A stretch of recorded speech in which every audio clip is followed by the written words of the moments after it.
Hello student, my self Nitin Goyal, faculty of JEE mathematics.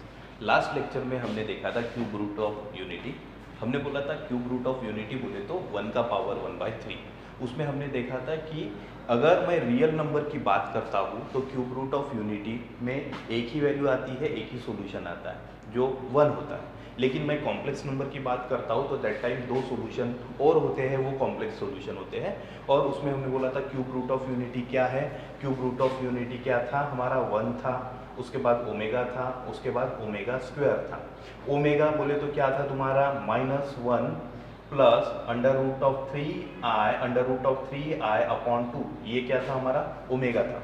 और omega square क्या था -1 minus under root of 3i upon 2, that is your omega square.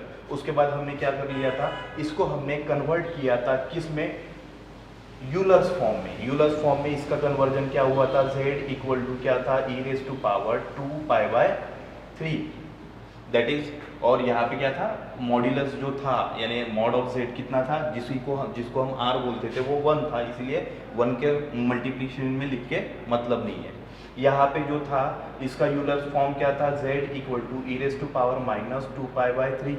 ठीक है, ये तो हमने एंटी क्लॉकवाइज लिया था, प्रिंसिपल वैल्यू लेनी थी तो, या फिर इसी को हमने और में लिखा था e⁻⁴π/3 that is your Euler's representation.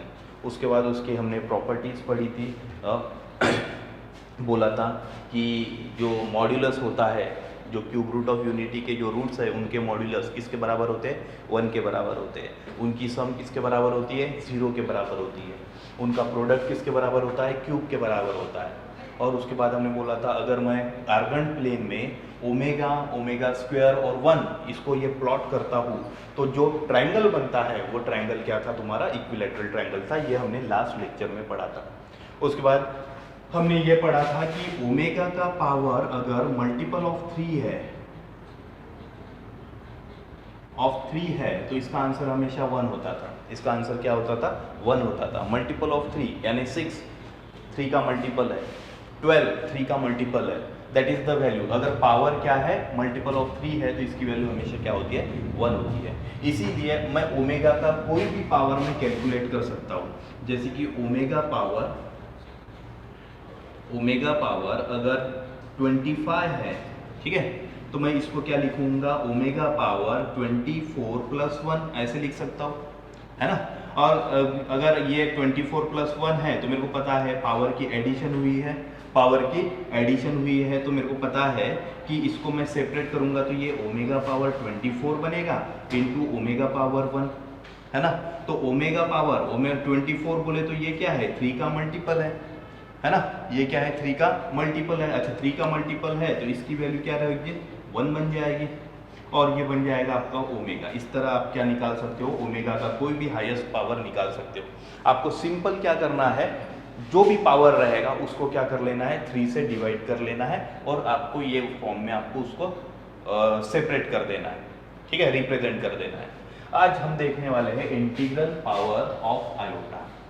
Integral power of iota में हमने पढ़ा था अगर i का पावर 1 है तो ये वैल्यू किसके बराबर होती है, √(-1) के बराबर, है ना। हमने पढ़ा था आयोटा क्या है, √(-1) के बराबर। उसके बाद अगर मैं इसका स्क्वायर करता हूँ, i² करता हूँ, अच्छा स्क्वायर करता हूँ तो मुझे पता है i² करूँगा तो यहाँ पे भी स्क्वायर आएगा, यहाँ पे स्क्वायर आएगा तो स्क्वायर रूट कट जाएगा और i² की वैल्यू क्या बन जाएगी, -1 बन जाएगी।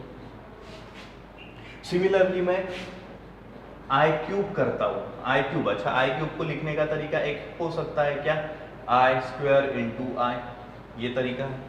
i² की वैल्यू क्या थी आपकी, -1 थी। i² की वैल्यू क्या थी, हमने अभी भी पढ़ा था i² = -1 यानी -1 इंटू क्या था i, तो बन जाएगा -i।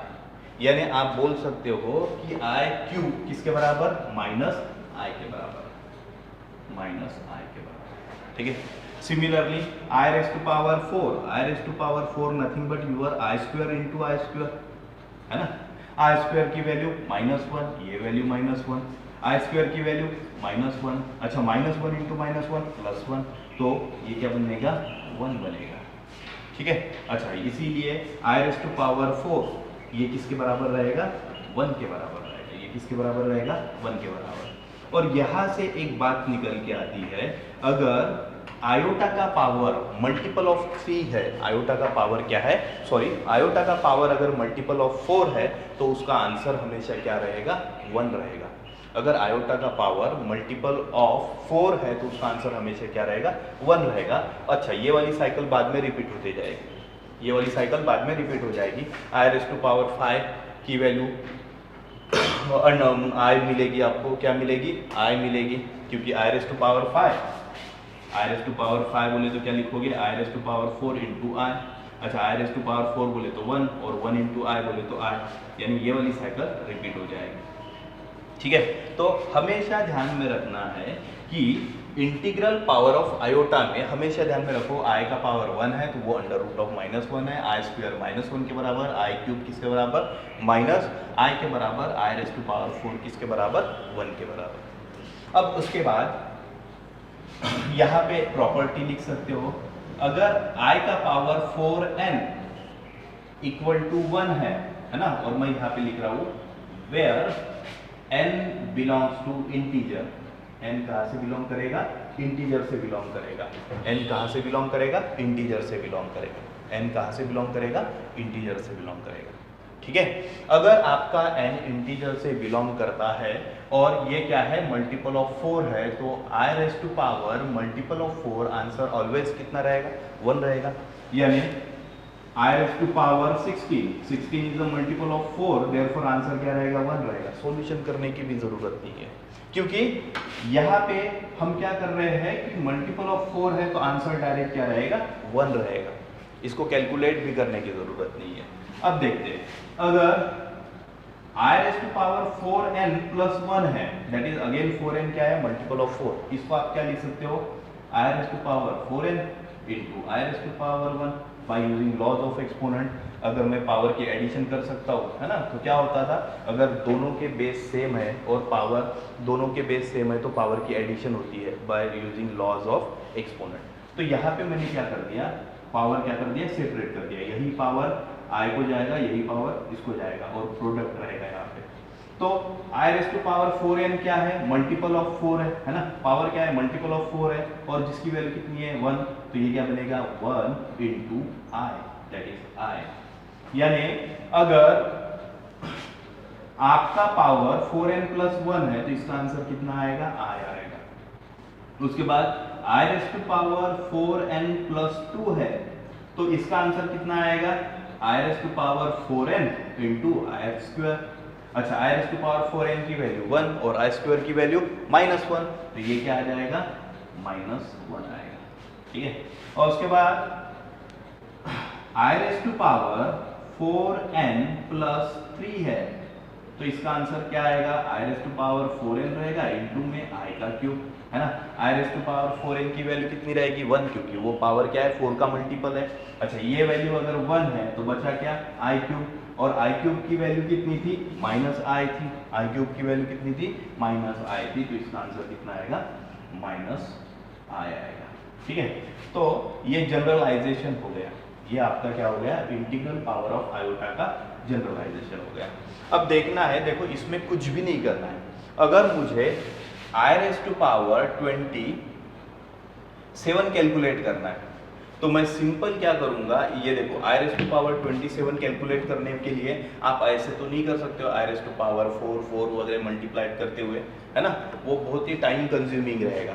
आपको क्या करना है, जो भी पावर है ना, जो भी पावर है, जैसे कि यहाँ पे पावर कितना है, जो भी पावर है, पावर क्या है तुम्हारा 27, उसको 4 से डिवाइड कर देना है। क्या करना है, 4 से डिवाइड कर देना है, और रिमाइंडर क्या बचता है वो देखना है।